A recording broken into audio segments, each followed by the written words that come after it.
Hey, what's going on, everybody? It's your boy Desmond Lexi Firearms Train back out here in the man cave. Finally, a nice day out here in Virginia. So decided to come out here and work on some guns, and want to go ahead and shoot another video. I know in a couple videos ago I talked about the actual parts of the gun in reference to a semi-automatic, but now I want to go over the parts of the revolver and touch on that a little bit. And I'll be using my Taurus Model 65 for that. So firearm is clear.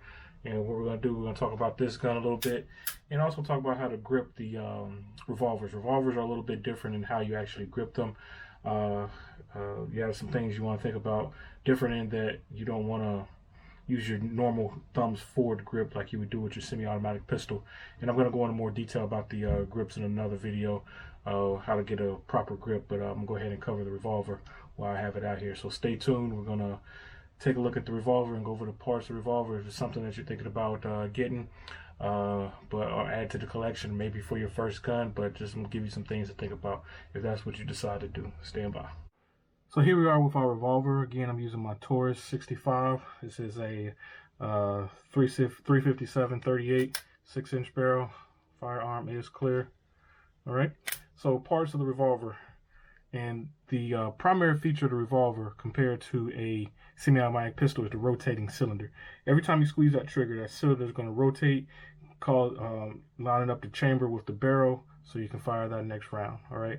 So every time you press that trigger, this cylinder is going to rotate, lining up the chamber with the barrel to fire that next round.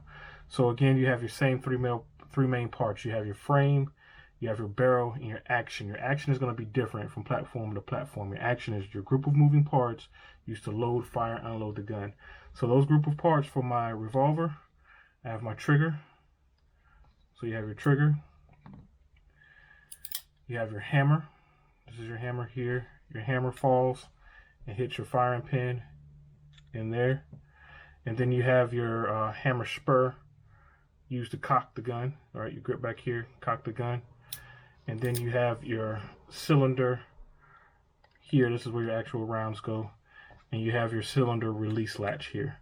So in order to open up your cylinder, you have to use your cylinder release latch, put your thumb on that ledge, and you push it forward towards the end of the barrel. It doesn't go up, down, left, right, back. It only goes forward towards the end of the barrel. So I push this forward, and I'm pushing on the other side of my barrel, my cylinder, to open up my cylinder.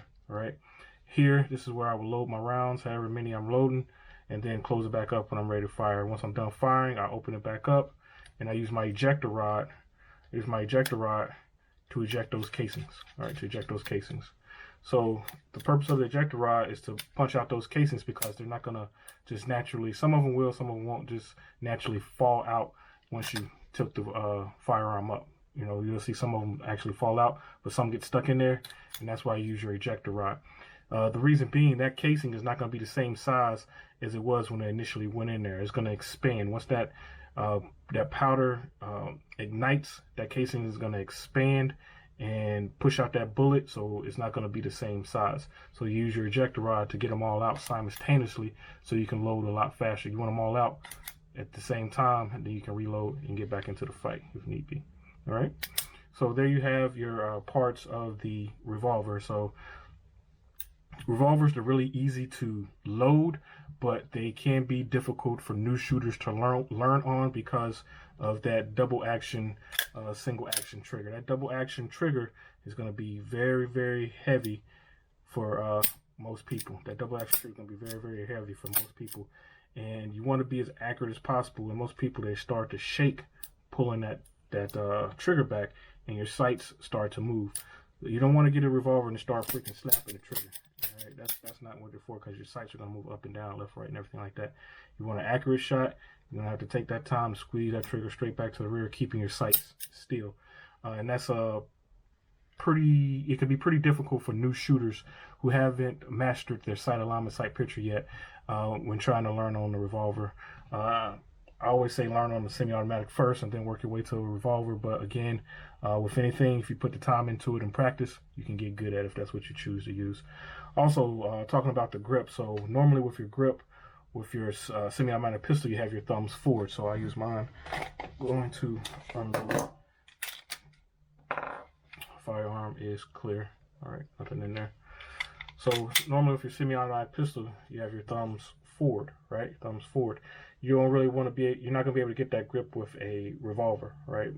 The reason being, with the revolver, you have your cylinder right here, and when that firing pin hits the primer, ignites that round, all that good stuff, that hot pressure and that gas is going to come out right here, all right? It's going to come out right here, and if your thumb is here, that hot gas is going to burn your thumb up, all right? That's going to burn your thumb up. So you want to get your thumbs back and down, all right, with the revolver, away from this cylinder, all right? Some people still use their thumbs forward, but if you get burned enough times, you're going to start to move that thumb back. So you want to get your thumbs back and have your right thumb over your left, so it's going to look something like that. So that's the proper grip for the revolver, and that's what the differences are when you're talking about gripping a revolver and a semi-automatic pistol. And I'll go into more detail about how to get your proper grip and all that good stuff. But again, just a quick overview of the parts of the revolver and thinking about the grip. We're going to bring it back up top and close it out. Stand by. All right, everybody, so that was just a quick overview of the actual parts of the revolver, and went into a little bit of detail about how everything functions with the revolver. You got your action. Again, your action is your group of moving parts used to load, fire, unload the gun. And it is different from platform to platform, like we discussed in the other video about the semi-automatic pistol. So if you're looking at a revolver, it gives you some things to think about. Again, new shooters, new gun owners, and stuff like that. If you're looking at the revolver, this will be a good little informational tidbit for you to take into consideration when making that decision. But as always, make sure you check out legacyfirearmstraining.com. I got new classes coming. Maryland carry class is coming soon. First kids handgun safety class coming up this weekend, ages 12 and up. So if you're thinking about getting your kids into firearms or just want to have that knowledge and be safe around firearms, please check out my kids handgun safety class every third Saturday at 1 o'clock. Next Saturday, I have two classes next Saturday at 9 and 1 o'clock. So please check out Legacy Firearms Training.